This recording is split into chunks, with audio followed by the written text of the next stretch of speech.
Nous allons procéder à l'examen de l'amendement tendant à insérer un article additionnel rattaché au crédit de la mission Sport, jeunesse et vie associative. Et j'ai été saisi de l'amendement 154 rectifié de M. Paco. Monsieur le Président, ça marche. Monsieur le Président, Madame le Ministre, Monsieur le Secrétaire d'État, Monsieur le rapporteur,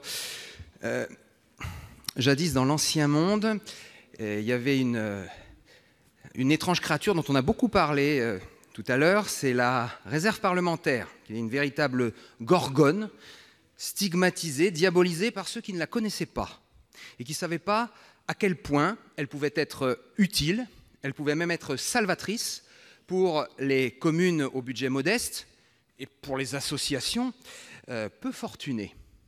Son péché originel, c'était d'être distribué, réparti par les parlementaires, ces suppôts de l'ancien monde. Et donc on lui a coupé la tête sur l'autel de la lutte contre le clientélisme. Alors, comme vous le savez tous, les crédits venus de cette réserve, de feu la réserve parlementaire, plutôt, ils ont été répartis en partie vers la DETR, la dotation d'équipement des territoires ruraux, en partie vers le FDVA, Fonds de développement de la vie associative, et puis une autre partie non négligeable s'est évanouie dans les limbes de baisse de dotation budgétaire. Il ne faut quand même pas l'oublier. En ce qui concerne le FDVA, ça a été bien dit par plusieurs orateurs, le compte n'y est pas, puisqu'on est très loin de ce que donnait la réserve parlementaire. Je ne reprendrai pas les chiffres, j'en donnerai un seul qui n'a pas été donné, c'est 4000. C'est le nombre d'associations qui, en 2017, avaient pu percevoir de la réserve parlementaire.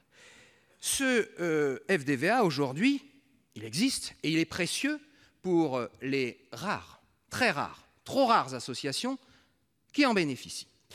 Un décret de juin 2018 fixe son organisation.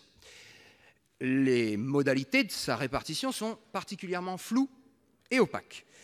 Les parlementaires n'y ont pas été associés, contrairement à la DETR. Et aujourd'hui, il s'agit de l'autorité préfectorale qui distribue ces fonds. L'objet de cet amendement, il est simple. C'est d'obtenir un minimum de transparence via la production annuelle d'un rapport de la part du gouvernement au Parlement qui préciserait dans chaque département qui a eu quoi.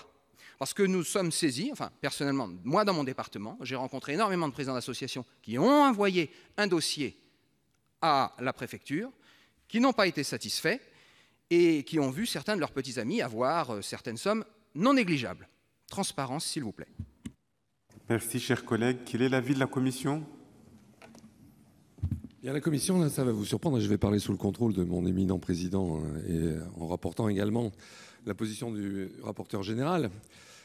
Souvent, au Sénat, à la commission des finances, on n'est pas très favorable au rapport. Très peu. Mais là, nous sommes favorables. Nous avons besoin d'avoir une connaissance de ce qui se passe parce que c'était un outil, la réserve parlementaire était un outil utilisé sérieusement par les parlementaires. Bon, elle était décriée, elle a été mise, on lui a coupé la tête, comme vous l'avez dit, mon cher collègue. Mais nous voulons connaître aujourd'hui et nous sommes favorables à cet amendement. Merci, monsieur le rapporteur. Quel est l'avis du gouvernement, monsieur le ministre ?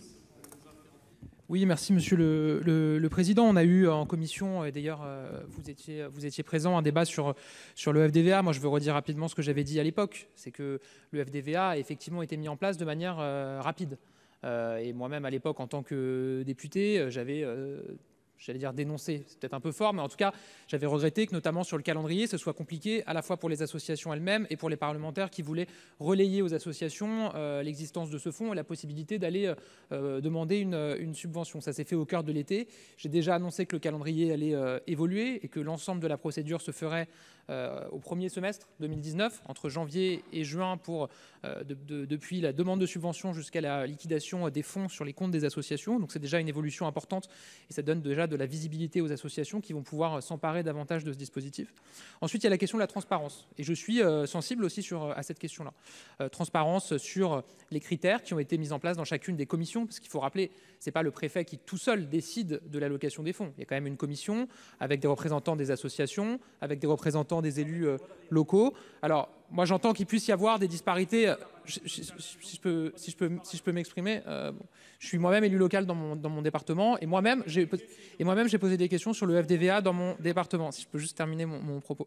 Moi, j'entends qu'il puisse y avoir dans certains départements des endroits où la transparence c'est moins faite que dans d'autres. Je l'entends parfaitement, et d'ailleurs, je suis preneur d'exemples, y compris locaux, de la part des sénateurs, des députés ou d'autres élus sur des difficultés qu'il y a particulières dans certains départements. Et si les directives doivent être rappelées, elles le seront évidemment. Je suis aussi favorable à ce qu'il y ait le plus de transparence possible. C'est pour ça que j'ai annoncé il y a 2 semaines le fait que l'intégralité des versements de subventions aux associations seront mis en ligne pour chacun des départements. Et j'ai même demandé, c'était à l'Assemblée nationale, que ces fonds et que ces subventions soient cartographiées, c'est-à-dire qu'on ait une carte de France avec la localisation de chacune des associations qui reçoit des fonds pour qu'on puisse se rendre compte que l'ensemble du territoire est couvert et faire évoluer des choses si c'est nécessaire. Et je pense qu'on se rendra compte que beaucoup d'associations ont été soutenues. Et vous disiez tout à l'heure qu'avec la réserve parlementaire, c'était 4000 associations qui étaient soutenues en 2017. Là, c'est 9000 associations qui ont reçu une subvention, 9000 sur le territoire. Ce qui est du coup, si je me fie aux chiffres que vous avez avancés, ça veut dire que c'est plus d'associations, avec une subvention moyenne autour de 3 000 €, d'entre 2 900 et 3 000 €. Donc voilà, moi, ce que je veux dire, c'est que j'ai déjà annoncé qu'il y aurait une transparence totale, qu'il y aurait la liste dans chaque département des associations aidées qui serait publiée chaque année. Donc je ne trouve pas nécessaire de rajouter un rapport du gouvernement au Parlement, d'autant que je sais que le Sénat est d'habitude pas très favorable à ce type de rapport. Donc ça sera un avis défavorable, mais parce que la transparence sera la règle, comme je l'ai annoncé. Merci, Monsieur le ministre. Monsieur le président Riquier. Merci, Monsieur le Président, Mesdames et Messieurs les ministres, mes chers collègues. Feu la réserve parlementaire, dont je regrette la disparition, était devenue publique depuis 2012. Parce qu'avant, c'était très opaque, c'est vrai. Et les journalistes étaient très friands, n'est-ce pas, de savoir à qui les parlementaires donnaient la réserve. Et du moment que ça a été public, ça ne les a plus du tout intéressés.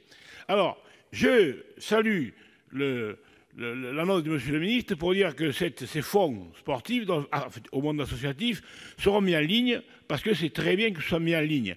Mais j'espère que les gens le liront, et surtout que les médias le verront. C'est une très bonne chose que la transparence, et je voulais vous demander ça, mais vous avez un peu précédé mon intervention. Voilà. Moi, je veux vous dire, si vous voulez, bravo à la transparence, mais quand il y a un peu de mystère, ça intéresse, quand il n'y en a plus, ça intéresse beaucoup moins.